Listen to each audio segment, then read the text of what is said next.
Buenas tardes. De cara a otro 20 de mayo, en el que se conmemoran 45 años de los asesinatos de Selmar Michelini, Héctor Gutiérrez Ruiz, Rosario Barredo y William Wildau, madres y familiares de detenidos desaparecidos organizan esta mesa de diálogo en la que vamos a conversar sobre las raíces de la impunidad, sobre la importancia de la verdad y la justicia para el presente y el futuro de las sociedades, y sobre cuáles son hoy las demandas de madres y familiares de detenidos desaparecidos en esta coyuntura tan particular. Nos acompañan en esta mesa de diálogo Gerardo Caetano, historiador, docente de la Facultad de Ciencias Sociales de la Universidad de la República, Martín Fernández, también docente de la Facultad de Derecho de la Universidad de la República y abogado de IEL Sur, y Elena Zaffaroni, integrante de Madres y Familiares de Detenidos Desaparecidos, a quien vamos a darle la palabra en primera instancia para que se refiera un poco a cuáles son hoy las demandas de madres y familiares de detenidos desaparecidos, hoy y desde hace muchísimos años, y en esta coyuntura también tan particular. Elena. Bien, bueno, muchas gracias. Gracias a los tres por aceptar esta invitación y ponérsela a los hombros para conducirla y para hacer las preguntas que creemos importantes responder a la sociedad, entre todos ustedes que tanto analizan y saben y conocen, junto a nosotros que tenemos nuestros reclamos ya de tantos años. Este día en que también sucede la desaparición de Manuel Liberov y que a los 20 años de eso que hoy queda tan claro que fue como un símbolo del terrorismo de Estado en América Latina, en lo que fue el Plan Cóndor, lo que fueron estas situaciones donde se persiguió con mucha agudeza y muy puntualizado a todos los estratos de la sociedad y a representantes amplios de esa sociedad. Nuestro reclamo hoy, nuestra consigna hoy, a tantos años, sigue siendo en esencia la misma, donde están, no a la impunidad, no al silencio, justicia, memoria, pero esas mismas palabras, esas mismas consignas que levantamos tienen en esta coyuntura especial y al cabo de tantos años y al cabo de todo lo que vamos acumulando, a pesar de que la impunidad haya sido la marca en esta lucha, la respuesta de los sucesivos gobiernos no han sorteado el tema profundo de la impunidad sobre los delitos de lesa humanidad, no solo la desaparición forzada, lo que se sabe, lo que sucedió en toda la sociedad. Aunque tenemos esas mismas palabras, la profundidad hoy sobre el tema de la verdad, sobre el tema de la responsabilidad del Estado que tienen en su seno la verdad y cómo cortar esta impunidad con todo lo que se ha demostrado en todos estos años de la información, de dónde están los que cometieron los crímenes, dónde están las instituciones que lo llevaron adelante, dónde están las complicidades.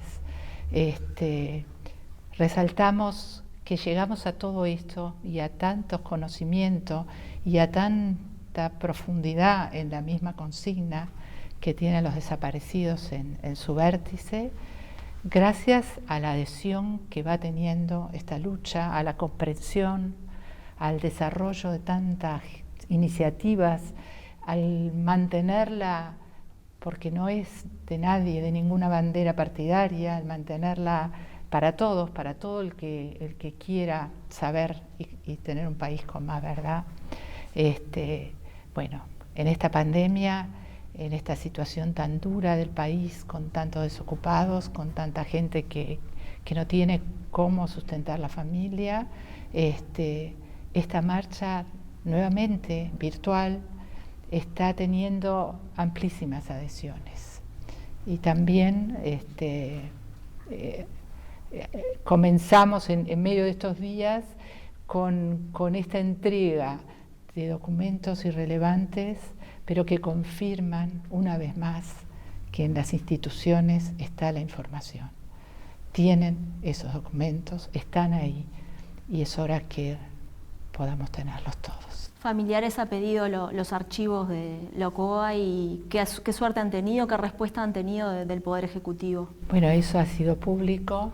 Pedimos los archivos porque en todos estos años, primero con la impunidad, de la ley de impunidad misma, que no se pudo presentar las causas en los juzgados, luego cuando se fue abriendo, los militares aportando, mintiendo, diciendo que no saben nada, que no tienen nada, se fue apelando a toda esa información que iba saliendo y que sigue saliendo a cuentagotas, y que se permitió comprender que los archivos están, que ellos se refieren a los archivos, que cuando hablan en los tribunales de honor se refieren a esa documentación que está, que eso existe, y entonces le presentamos al presidente Lacalle donde podían estar, o donde hay documentos que respaldan que esos archivos, que están diseminados mucho por todas las dependencias militares, tienen un lugar central, que ese lugar central es lo que era el comando donde estaba la OCOA, que seguro tienen que estar o ahí, o por ahí, o cerca, pero que están. No hemos tenido todavía respuesta y apelamos también a que este intercambio tiene más fuerza cuando se respalda por tanta gente. Martín, ¿cómo incide esta falta de información y esta ausencia de documentación clave en las causas que se llevan adelante contra represores y contra violadores de derechos humanos? Bueno, primero agradezco la invitación en nombre de IELSUR y en el mío también. La falta de documentación lo que nos muestra es que hay una falta de una política activa en encontrarlo. Y en relación a lo que decía Elena, la desaparición forzada es un crimen que la Corte Interamericana ha hablado de violaciones múltiples y complejas, ¿no? Y una parte de estas violaciones, que tiene que ver con la desaparición forzada como privación de libertad, más intervención de un funcionario del Estado o un particular que con aquiescencia del funcionario o del Estado permite que eso suceda, más la negativa a dar la información. Y esto justamente es lo que pasa con la negativa a dar la información, que tiene que ver y está relacionado con el dónde están, porque con esa información se podría saber claramente cuál fue el destino y tiene que ver con el derecho a la verdad que tienen los familiares. O sea, por eso la Corte habla de violaciones múltiples y violaciones complejas además, porque no es solo la afectación de la vida, la privación de la libertad, de la integridad física de la persona que lo sufrió, sino que es una continua y sistemática negación del derecho a la verdad que tienen las personas que sobreviven y que quedan buscando luego de tanto tiempo. Y seguimos hace 35 años que estamos transitando nosotros con muchas causas acompañando este derrotero de tratar de saber qué es lo que sucede, sorteando muchos obstáculos y esto de alguna manera es lo que genera un fenómeno de impunidad estructural, ¿no? 40 años, 35 años atrás de causas judiciales es demasiado. Además de la responsabilidad que le cabe a los gobiernos, a los sucesivos gobiernos en esta situación, ¿qué responsabilidad consideras que le cabe también al Poder Judicial y en qué sentido ha el Poder Judicial adoptado los estándares internacionales de protección de derechos humanos? ¿Cómo ves vos la situación en el Poder Judicial en particular? En particular, lo que sucede muchas veces es que hay como demasiadas opiniones con relación a sobre la prescripción o no, ese tipo de cuestiones que deberían estar laudadas por aplicación del derecho internacional de los derechos humanos, que es a lo que Uruguay se ha obligado, a lo que Uruguay dijo que iba a formar parte y tiene que respetar. Entonces toda esta idea del derecho internacional muchas veces no llega al Poder Judicial y es ignorado, ¿no? No sé si deliberadamente o por omisión, digamos. Pero lo que sucede es que no se facilita muchas veces no solo el acompañamiento de estas causas, sino muchas veces la presencia. Y hay personas que tienen que ir a declarar después de 10 años de haber hecho una denuncia, después de 20 años de haber hecho una denuncia. Y las personas se sientan ahí en la silla de los juzgados y dicen, ¿por qué me trae otra vez acá?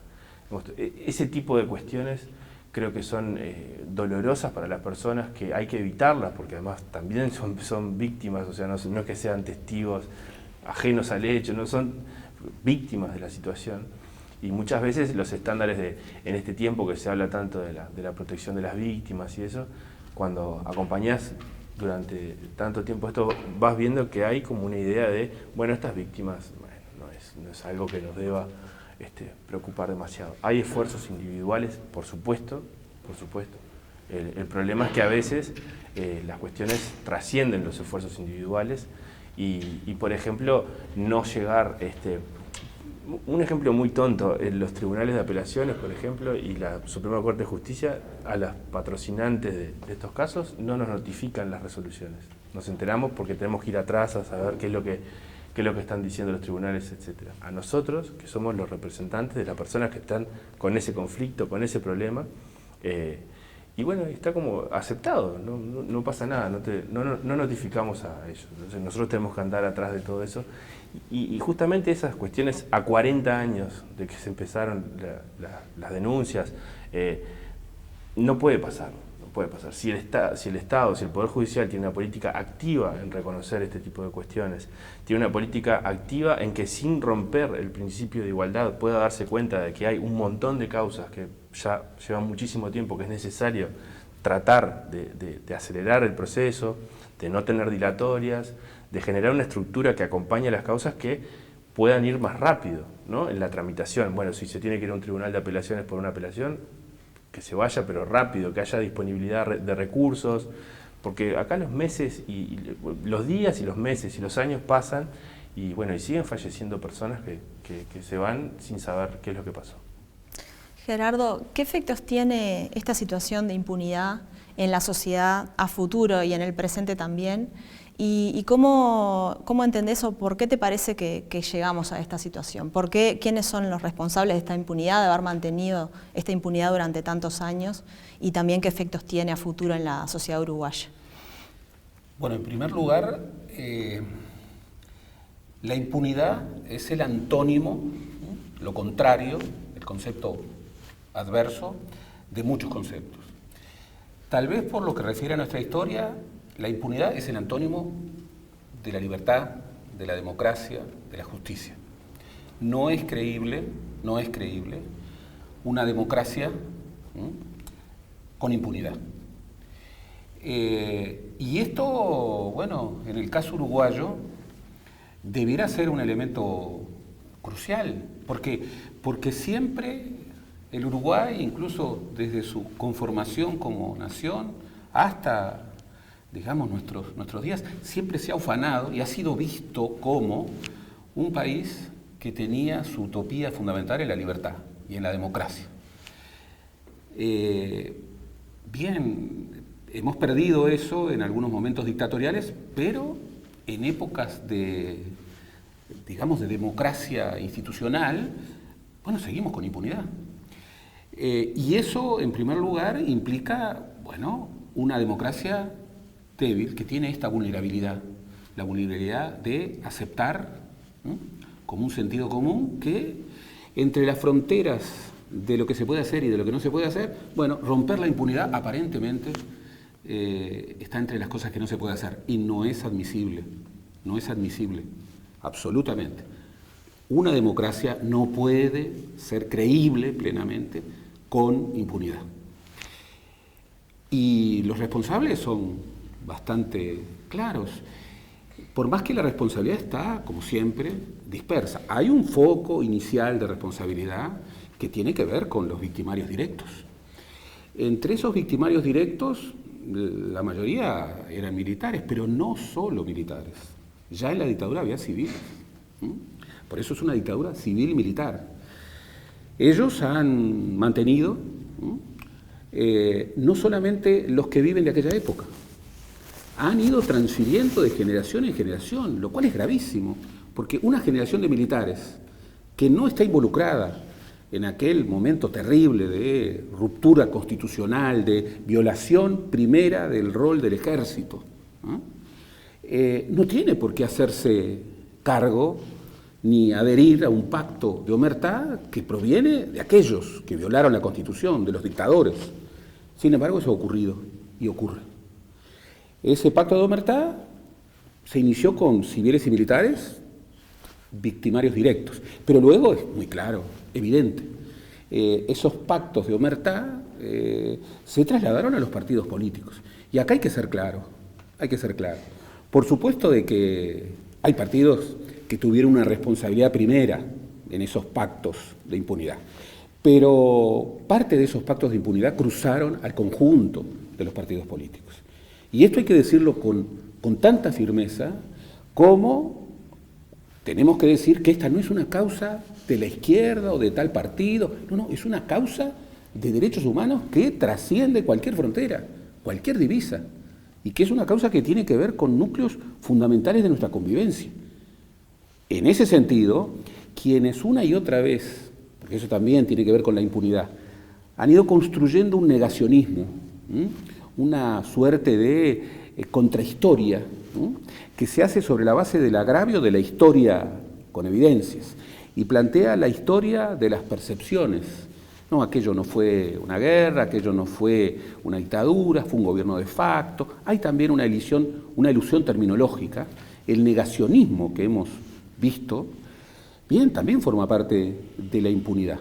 Y ahí lo que hay que pelear, y todo lo que ocurre forma parte de una lucha en donde Familiares ha tenido, sin duda, la bandera principal, pero atrás de Familiares estamos todos, Familiares somos todos.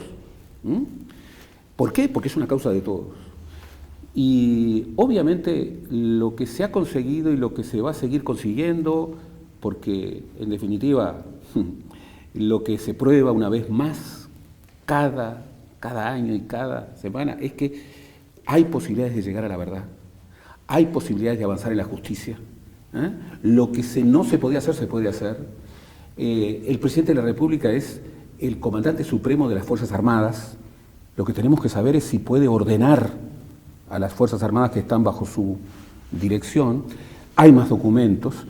Bien, lo que tenemos que construir y conseguir es un sentido común en donde volvamos a construir las bases de un orden democrático.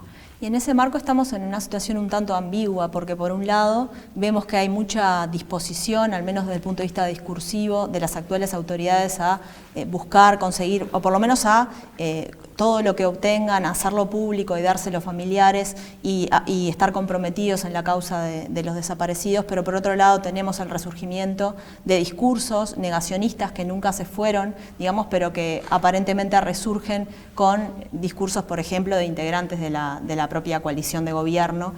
¿Cómo estás viendo vos esa ambigüedad y también si considerás que existe margen para avanzar? ¿Y en qué sentido también esto no se transforma en una disputa, se ha transformado y ha sido siempre fruto de disputa política? Porque por más que es una causa de todos, los partidos de alguna manera intentan llevar agua para su molino y erigirse como los que hicieron más que otros en esta disputa. ¿Cómo ves esa politización también de la político-partidaria, ¿no?, de la causa? Esto es una pregunta muy importante. Una sociedad democrática es una sociedad pluralista por definición. Pensamos distinto. Tenemos visiones ideológicas, políticas, sociales diferentes. Y eso no solamente hay que consentirlo, sino que hay que celebrarlo. Y tenemos un primer acuerdo básico, que es un acuerdo para disentir. Es un acuerdo para que nuestro adversario no sea enemigo, sea adversario. Es fundamental. Pero entre esa plataforma común que debemos asumir como los requerimientos fundamentales para convivir en la diferencia, bueno, el respeto irrestricto de los derechos humanos y el nunca más a dictaduras, genocidios, violación flagrante de derechos humanos fundamentales, es crucial. Cuando eso se politiza, lo estamos malbaratando. Eso, por supuesto, que hay que diferenciar la politización de un asunto con la partidarización. Son dos cosas distintas. Estoy hablando de cuando eso se incorpora como un asunto de política partidaria. No. Eso es un asunto político, claro, pero es un asunto político de otra magnitud. Hoy estamos en una política de las percepciones. Las percepciones predominan sobre las evidencias. Entonces, se supone, y hay algunos que viven haciendo política sobre la base de eso, que no hay realidades, sino solamente pugna de percepciones. Y que estas percepciones no tienen que ver tanto con los contenidos de verdad o mentira, sino que tienen que ver con la performance de cómo se dicen, y cuándo se dicen, y con qué oportunidad, y quiénes lo promueven. Hay que sacar eso, sobre este tipo de asuntos. Hay que pelear contra eso y hay que pelear contra otro sentido común, con respecto a otro sentido común. El presidente de la República ha dicho que tiene disposición a tener políticas activas para todo lo que sea necesario para buscar los restos de los detenidos desaparecidos, para avanzar en estos temas fundamentales.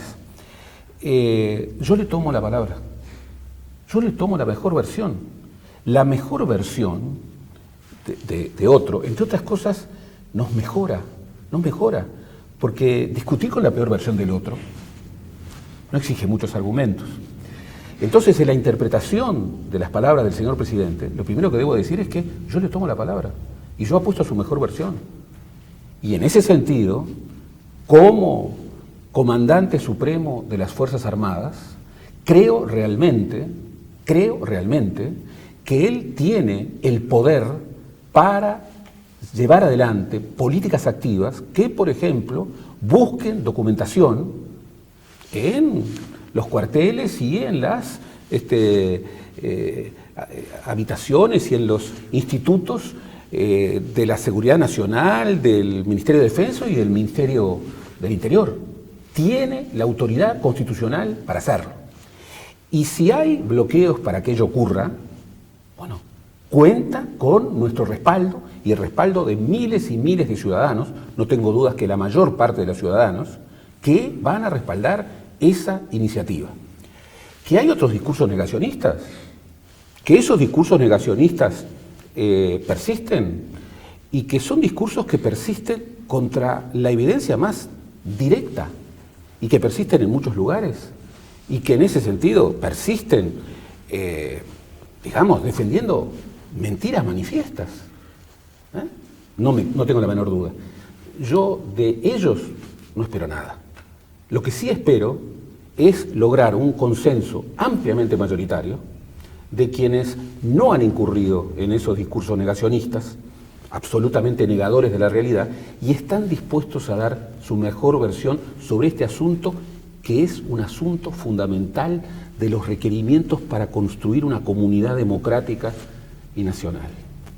Elena, sobre estos discursos negacionistas, ¿considerás que son minoritarios? Y quería en Uruguay, porque en otros países estamos viendo que tienen mucha fuerza, ¿no? Pero en Uruguay, ¿cómo lo ves vos? Y también engancharlo con algo que es bastante evidente, y es que las juventudes de los partidos políticos, de todos los partidos políticos, están muy comprometidas con la causa de madres y familias de detenidos desaparecidos, que, como decía Gerardo, es una causa de todos y de todas, y están muy comprometidos. Entonces, en ese sentido, también, ¿cómo ven ustedes las nuevas generaciones y el papel que están jugando en esta lucha?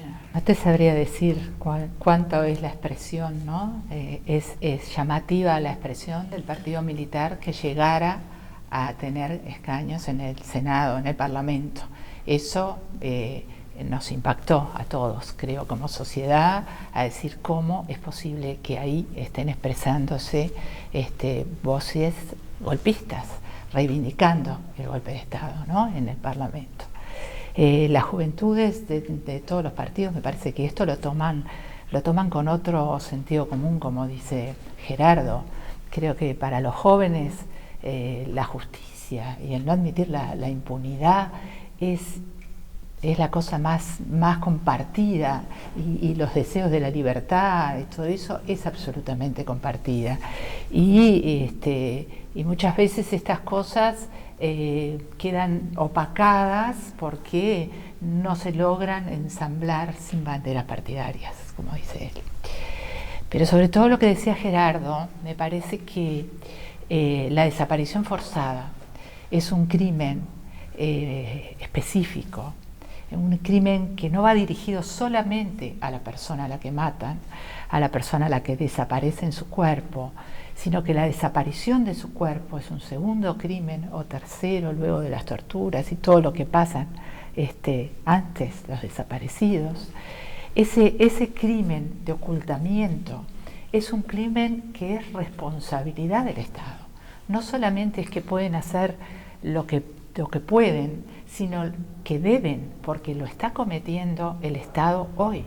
Ese crimen se sigue cometiendo hasta que aparecen o los restos o se devela toda la verdad y se puede analizar cómo sucedieron las cosas y quiénes fueron los responsables y toda la cadena que hubo de responsabilidades para lograr esto.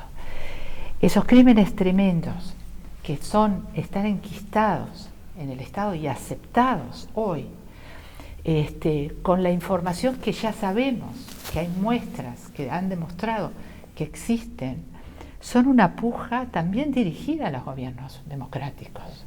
Son un mensaje que nos dan, que les están dando a todos los gobiernos. ¿Por qué no los entregan? ¿Por qué están ahí?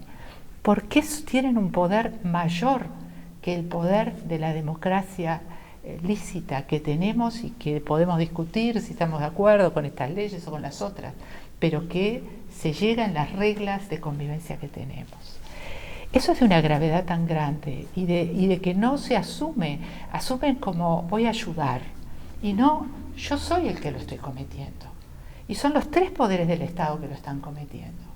Y cada chicana que acepta un tribunal de apelaciones, un juez, está yendo en ese camino de ocultamiento cuando es sobre la temática de los desaparecidos y cuando es sobre los delitos de Estado, porque los delitos cometidos por el Estado no es lo mismo que los delitos cometidos con cualquier banda particular de lo que sea, que se ocupe de lo que sea.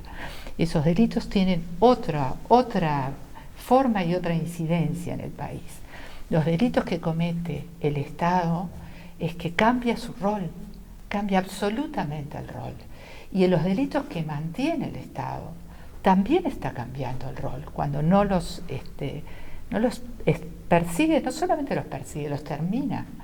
Y si no generan como doble poder, porque ¿quién manda en estas cosas? ¿Quién tiene el poder? Si no es el legítimo poder que depositamos y que respaldamos cuando toman estas direcciones. Es fundamental, yo creo como Gerardo, que estamos en un momento en que si bien las políticas hacia el trabajo, hacia la gente, están siendo yo no las comparto, ni nosotros como familiares en muchas de ellas tenemos posturas que no compartimos absolutamente y son muy regresivas en los derechos. En este tema se da la situación de que aparentemente todos los gobernantes están de acuerdo en avanzar en las declaraciones. Se llegó a ese punto.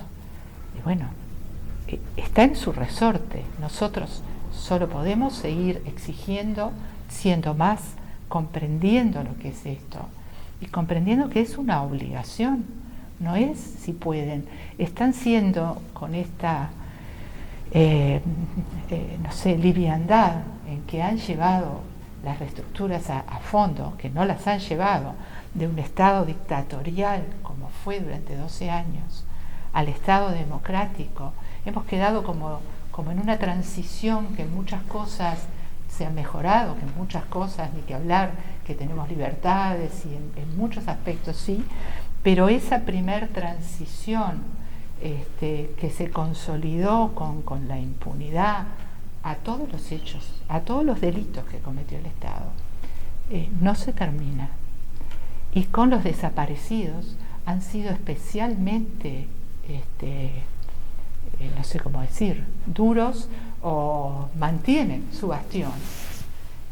No solamente es que nosotros, las familias, que claro que queremos y que no vamos a abandonar esta lucha que nos une el alma, ¿no? Pero no es de las familias, no es de las familias, es un bastión de la impunidad, del terrorismo de Estado enquistado en unas Fuerzas Armadas que no tienen sentido mantenerlas así. ¿Por qué les parece que las nuevas generaciones han tomado esto como bandera, una gran parte de las nuevas generaciones, y que ven en esa lucha que de alguna manera se sienten identificados? Y creo que ven esto, que ven el sentido, la lógica, el mundo que quieren. Ven, creo que no es que las jóvenes generaciones no piensen en política, no se ven reflejados en los políticos, que son tan contradictorios, y particularmente con el tema de impunidad, que no es solo la impunidad de los delitos de lesa humanidad. La impunidad tampoco se iniciaron con estos delitos, ¿no? Las sociedades desiguales, el poder mantiene una impunidad que, si no se controla, nos lleva a no creer en nada, ¿no? Y creo que los jóvenes ven en esto banderas creíbles, ven a los familiares lo que los mueve, que es su familia, y el que al haber estado en este lugar te da una responsabilidad también, porque viste y viviste y chocaste contra esa impunidad todos los días de tu vida, que buscaste respuestas, y no podemos callarlas. No podemos decir que tenemos un Estado perfecto o bueno, aunque haya políticas buenas en nuestro Estado, en otras cosas. Martín, y la cuestión esta de que muchos actores mencionan de la salida a la uruguaya de la dictadura, con todo lo que eso implicó, y capaz que también le pregunto a Gerardo lo mismo, ¿qué efectos te parece que ha tenido y que todavía tiene? ¿Cómo podríamos evaluar esa salida a la uruguaya, entre comillas, ahora, tantos años después? Sin lugar a dudas, Gerardo va a poder aportar mucho más que yo en ese sentido, pero sí es claro que para el avance, para el tránsito normal que debería tener cualquier causa judicial, realmente fue un obstáculo, digamos, insalvable, ¿sí? Porque determinó archivos, determinó paralizaciones, determinó hasta una constitucionalidad de la ley de caducidad, y de alguna manera eso ya el derecho internacional lo tenía resuelto. O sea que desde hace mucho tiempo que venimos con esta pugna entre la idea de que somos un Estado soberano, entonces no tenemos que someternos a lo de afuera, cuando eso lo hicimos voluntariamente, esta separación, ¿no?, del tema del derecho, y sobre todo con estos temas, que de alguna manera creo que esa idea de salida a la uruguaya ha obstaculizado esto, ¿no?, mucho tiempo. Y bueno, es recién con una reinterpretación de un artículo de la ley de caducidad que dice, bueno, investigue el Poder Judicial. Teníamos un Poder Judicial con esa idea y con esa interpretación secuestrado en este tema al Poder Ejecutivo. No podía actuar el Poder Judicial. Entonces, creo que eso ha sido malo para el avance y malo para la idea de que esto no puede resultar sin verdad y sin justicia, ¿no?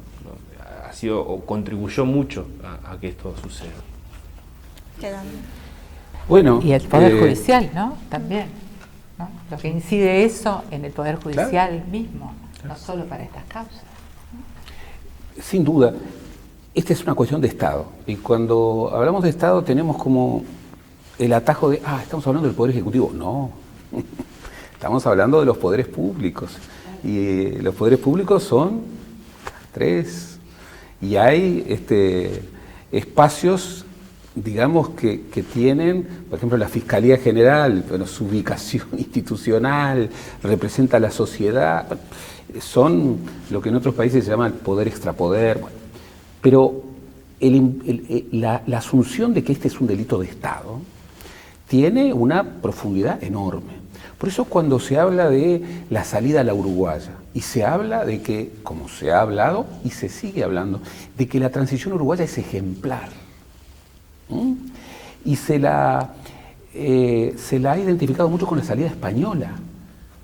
Bueno, miremos lo que ocurre en España. Miremos lo que ocurre en España.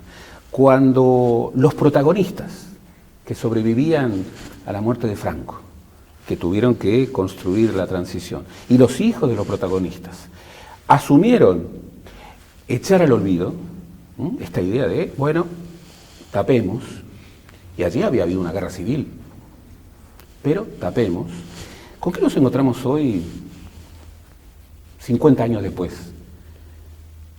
Que los reclamos, que la investigación sobre quiénes están en las fosas públicas, en las fosas generales, incluso veía esta semana una fosa en un cementerio que tenía la referencia de que ahí estaban republicanos asesinados. Bueno, ahora un proceso judicial que llevó a que se abriera para ver quiénes, para dar nombre, historia, legitimidad, el testamento que selecciona y nombre, el nombre. Eso que están impulsando nietos y bisnietos y las viejas, porque siempre, siempre, eso está diciendo que, bueno, cuando hablamos de la salida uruguaya y de la salida modélica, tenemos que pensar mucho. Bueno, estamos planteando como salida modélica una transición a la democracia con impunidad, sin verdad, con centenares de uruguayos que no saben lo que les pasó a sus familiares, con la violación al derecho, que es un derecho colectivo, a la verdad. Y los efectos que eso tiene, porque luego en España vemos las reivindicaciones del franquismo, por ejemplo, que ahora...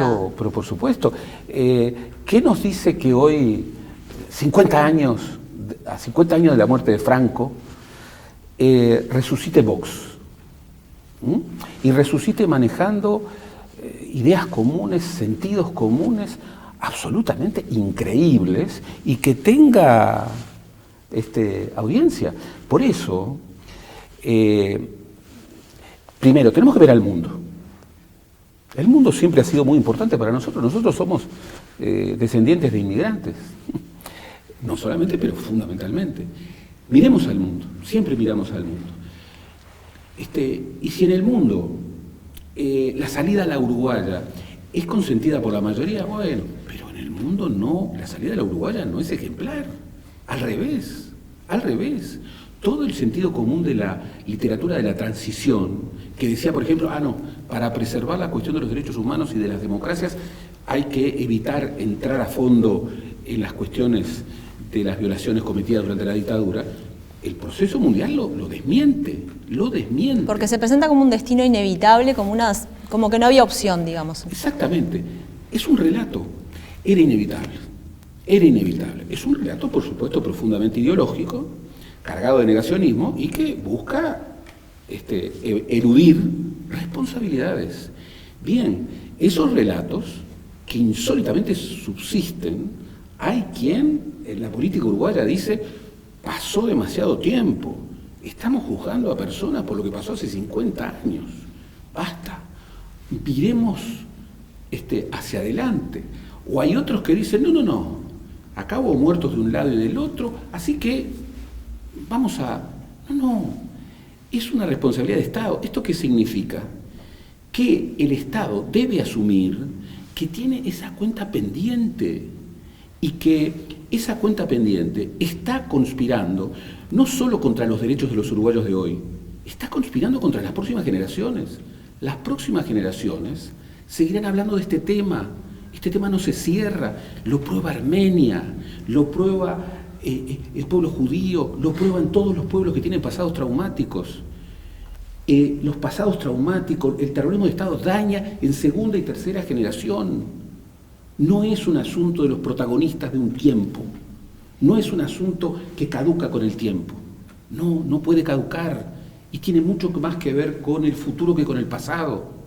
Entonces, la responsabilidad del Estado, del Poder Ejecutivo, pero también del Poder Parlamentario, del Poder Legislativo y del Poder Judicial, es asumir esa cuenta pendiente como una cuestión de Estado, frente a la que no cabe la ilusión.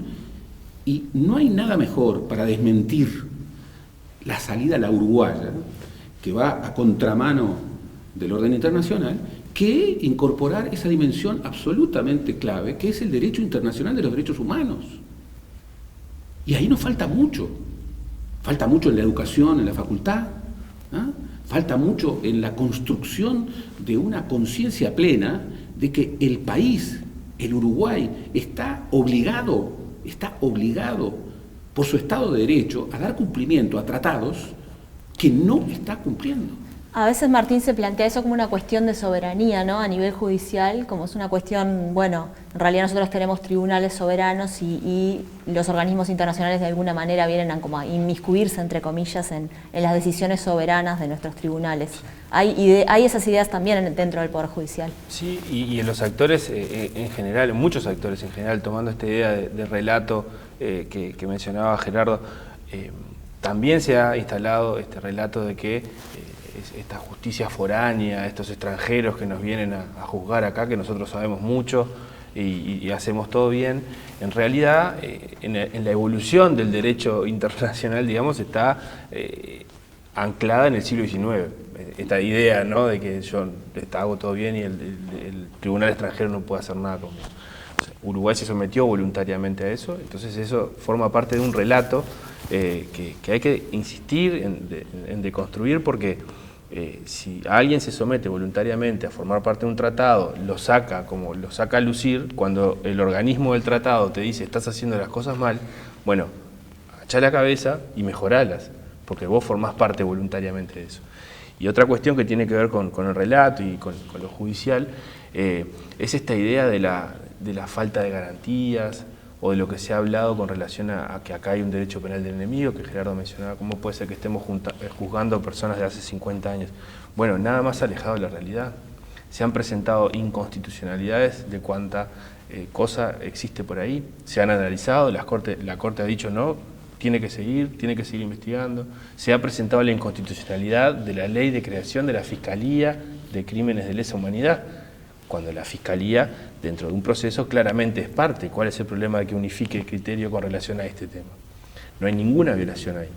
Pero claro, han presentado los recursos generales, digamos, de inconstitucionalidad, de prescripción, etcétera, etcétera, que son posible que lo presenten, pero a su vez también hay procesamientos de personas que son ratificados por tribunales, condenas que son, o sea, el tribunal tiene 3 jueces, ¿no? Y hay condenas que son ratificadas hasta por la Suprema Corte de Justicia, o sea, con 5. Digamos, ¿dónde está la base de realidad en que acá hay un ejercicio de falta de garantías para los enjuiciados? ¿Dónde está eso? Entonces se construye un relato también con relación a la parte judicial que es totalmente perjudicial, porque abona esa teoría de, bueno, estamos jugando unos viejitos que están ahí pobres, cuando en realidad la situación corresponde a estricta justicia. Y la idea de avanzar en ese camino nunca ha sido con violación de derechos. Siempre fue dentro de las reglas de derecho, dentro de las reglas del juicio, dentro de las reglas de cómo se tramitan los expedientes. Bueno, es el código viejo, ¿no? Pero de cómo se tramitan. Nunca hubo violaciones ahí en el trámite del juicio. Y esto está ratificado por primera instancia, por segundas instancias, por Suprema Corte de Justicia. Entonces, esta idea de relato con relación a eso también es perjudicial. Elena, ¿y querías decir algo? No, me quedó resonando las cosas que decía Gerardo, ¿no? Que toda esa falta de responsabilidad, de asumir esa responsabilidad, también nos condena a que no haya transformaciones, porque todas esas instituciones y los mismos poderes del Estado debieron transformarse, tienen que transformarse. Nosotros siempre insistimos con las Fuerzas Armadas porque es lo que más directamente toca, porque los victimarios están allí y tenemos toda esta situación, pero es una realidad. Esas Fuerzas Armadas no se transforman si no hay verdad y justicia, y se siguieron formando de la misma manera hasta ahora. Y así con todo el Estado dictatorial. No se transformó. Si negás la existencia, si estirás esa transición, estirás ese pacto, es imposible que cambie la justicia, que cambie nada. Ahora hay unos cursos aparentemente de formación en cuestiones bueno, siempre los hubo, digamos, pero se hizo público, que hay un intento de quizás ampliar un poco la bibliografía en términos del pasado reciente. ¿Como familiares fueron invitados de alguna manera a esas instancias de formación de oficiales o no? ¿Se han involucrado en ese proceso? No. La verdad que no sé, pero hubo durante los gobiernos del Frente Amplio sobreviene esa idea. Pero esa formación y esas cosas que son importantísimas y que hay que hacerlas, tienen que estar precedidas de la acción, de la verdad, de lo que pasó, de conocer lo que pasó, de conocer cómo fue el accionar, un accionar que involucró también a todas las embajadas, a todo el poder civil del momento también, a las intendencias. O sea, la persecución a la gente fue algo generalizado.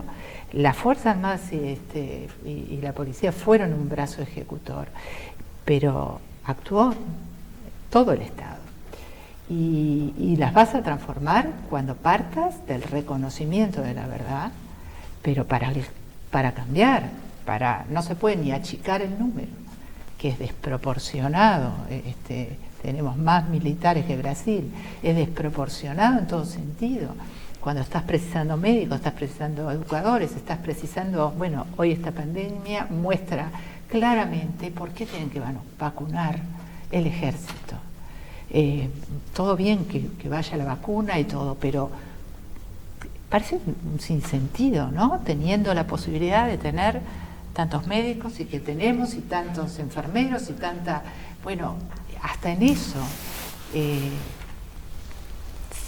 no te permiten cambiar, vas así, ¿no? Llevado a algo que no tiene razón de ser. Y el Estado se va creciendo en cosas que no tienen razón de ser para un Estado democrático.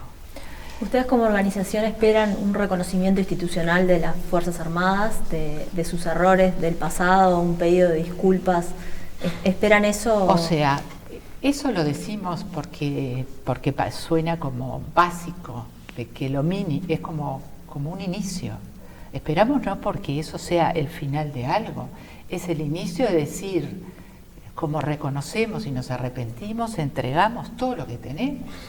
Damos vuelta a los cuarteles hasta que encontramos la información para saber qué pasó con cada desaparecido. Damos vuelta a todas las operativas en el extranjero para decir qué hicimos en Buenos Aires, qué hicimos en Chile, cómo raptamos los niños, cómo violamos las mujeres. Todo, decir todo. Si este es el inicio para eso, ahora sí es por eso. No, nosotros ¿qué quieren? ¿Un aval de un perdona tutti? No es algo personal, es algo institucional. No es que nuestra palabra como personas tengan valor en esto, es que se lo deben al Uruguay entero, no es a nosotros. Así que eso sí, que se dice y que uno parece que no puede decir no. No, pero ¿qué es eso? Ay, te pegué, disculpa, y te vuelvo a pegar hoy, y te tiro y mañana te clavo el cuchillo y no quería, pero te lo clavo del otro lado. No.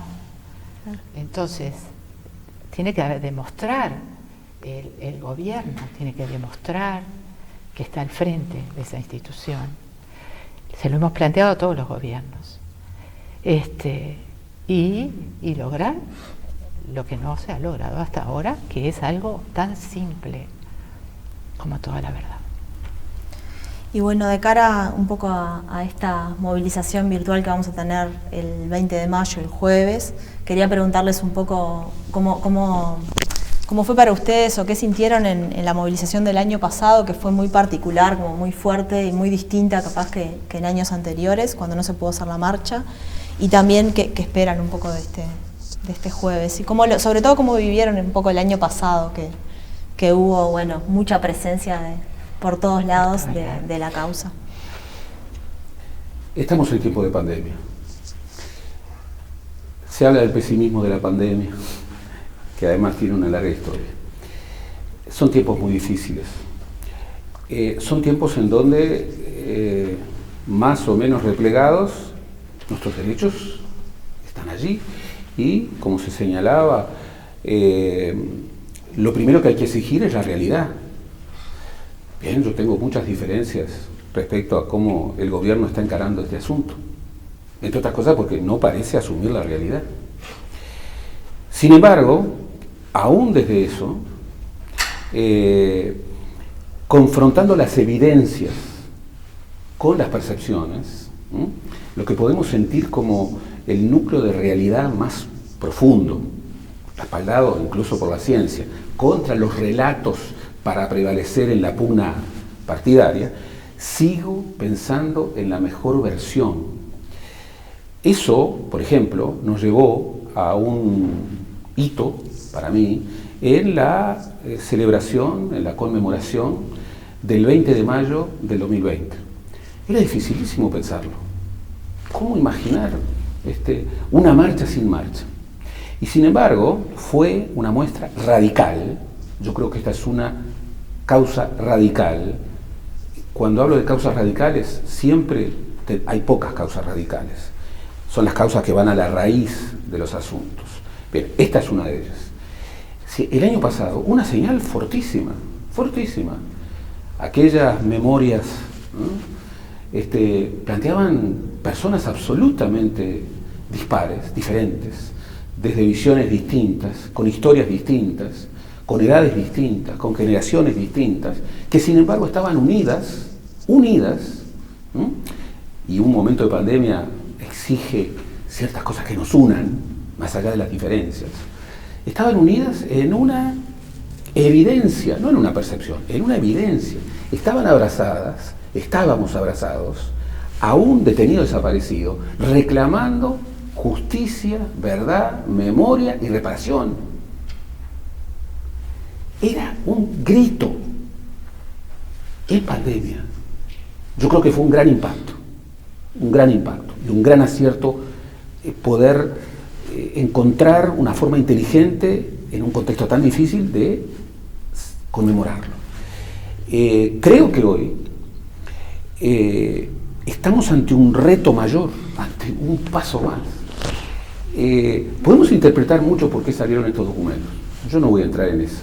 Yo voy a asumir la mejor versión del Estado, del presidente de la República, del poder parlamentario, del poder judicial. Se probó de manera definitiva que hay documentos y que están accesibles a una política activa. Bien. Se probó, bueno, que ya los discursos negacionistas seguirán, pero confrontarán con documentación irrebatible. Pero se probó que, primero, nosotros siempre, alguna vez se dijo, sacrifiquemos la justicia para llegar a la verdad. La historia muestra la evidencia de que ese no es el camino. Llegamos siempre a más verdad con más justicia, no con menos justicia, con más justicia. Llegamos siempre a más verdad con exigencia permanente, con lucha. Bien, hoy la exigencia de documentación que está identificada, la exigencia de que quien manda finalmente demuestre que manda y de vuelta a los cuarteles y de vuelta los ministerios buscando esa información y esa documentación que existe. Bien, yo tomo esa exigencia y la tomo desde la mejor versión de un presidente de la República. A mí me parece que contribuyó como esta marcha sin marcha que decía Gerardo, contribuyó como una descentralización, me parece, ¿no? Como que se obligó a la gente a innovar y a tratar de demostrar de alguna manera y estar presente de alguna manera, que generó como que por todos lados se sintiera que había presencia de este acto de recordación, de esta exigencia de justicia, de esta exigencia de memoria, de verdad. La pregunta por dónde están, creo que se generó como una descentralización y sobre todo, como decía Elena, este contagio a gente que no lo vivió, generaciones más jóvenes, creo que también tuvieron que al no poder pensar en marchar literalmente, tuvieron que ejercitarse en el sentido de vamos a crear cosas interesantes para poder estar presentes en este día en toda la ciudad. Eso fue lo que me pareció a mí, pero no tiene ninguna relevancia científica. Y vos, Elena, y bueno, también, ¿qué están pensando desde de familiares para que la gente también se entere de qué se está pensando? Nosotros lo mismo, en el sentido de que creo que el año pasado, por todas estas cosas, como dijeron ellos, la gente fue activa. Y cuando se da la participación, cuando se abre la posibilidad o cuando se apela a que esto se va a hacer visible, si cada uno desarrolla lo que piensa, hace algo, ¿no? Tiene que dar ese paso, y se dieron y volvieron también iniciativas que nos incluían y que bueno, que después confluyeron en el mismo 20, me parece que también muestran esa potencialidad que con tantas cosas del miedo, del autoritarismo, de no sé qué, que las están recortando, ¿no? Parece que no tuviera nada que ver, pero tiene que ver que nosotros apoyamos el plebiscito de la LUC, justamente porque tiene que haber participación ciudadana en el ida y vuelta de las leyes.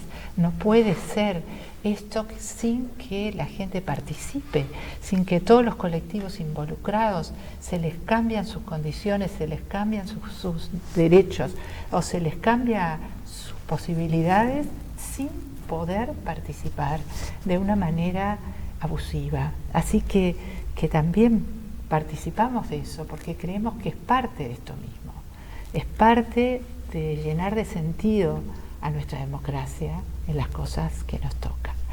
Y fue súper conmovedor el año pasado. Bueno, todas las marchas lo son, todas las marchas tienen siempre una expresión de un inmenso cariño hacia nuestras madres, que están ahí, siempre muy presentes, las que no están muy presentes junto a esas fotos, a los desaparecidos que significan todo esto, y el no poder estar todos en esa inmensa marcha se siente, o sea, se ve lo otro y se siente esta posibilidad. Pero cada vez creo que la gente está tomando, por lo que nos llega de todos los lugares del interior del país, organizan sus propias actividades con mucho más, no sé, no esperando a hacer lo mismo, sino confluir, a decir juntos presente a las 7:30 de la tarde, que es cuando se va a emitir por todas las plataformas de YouTube, por TV Ciudad, no sé bien, después ya se va a decir que los nombres, las fotos, y para decir presente a la vez. El año pasado se escuchó bastante fuerte en todos los barrios. En muchísimos barrios, todos los lugares, en las cooperativas, van a ver también proyecciones, bueno, van a ver todo lo que se les ocurra, que hay gente que se les ocurre cosas impresionantes, y por ahí tiene que ir. Bueno, muchas gracias a todos y a todas, y muchas gracias a ustedes también por estarnos acompañando. Y los invitamos ahora a ver unas imágenes de una canción de Spuntoni Mendaro, y bueno, invitarlos también a seguir movilizados de cara al 20 de mayo.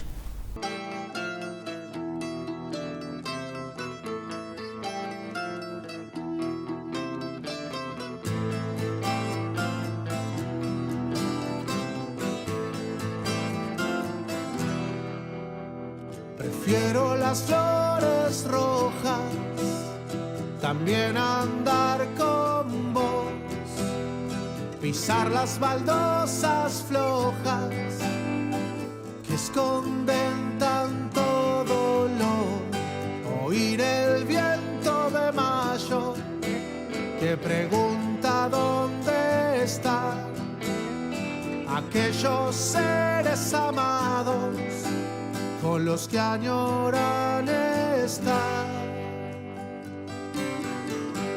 El silencio nos unió, la emoción me dominó, fotos viejas de personas presentes que alguien robó y no paran de ocultar, son cobardes sin piedad, escondidos en un búnker que les dio la impunidad.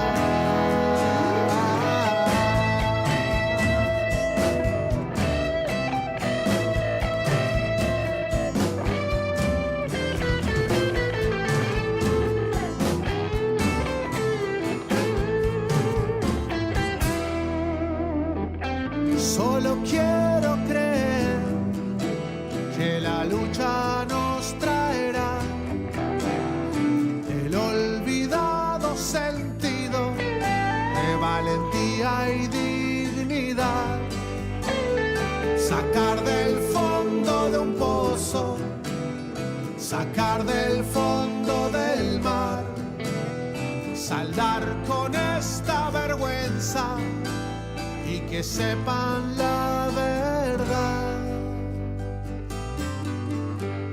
Señora de pelo blanco, de infinita bondad, tómeme bien de la mano, porque hoy me va a acompañar, abrazando a la familia de los que quieren juntar las piezas de cada historia que aún no pudieron sanar. Señora de pelo blanco, señora de pelo blanco, señora de pelo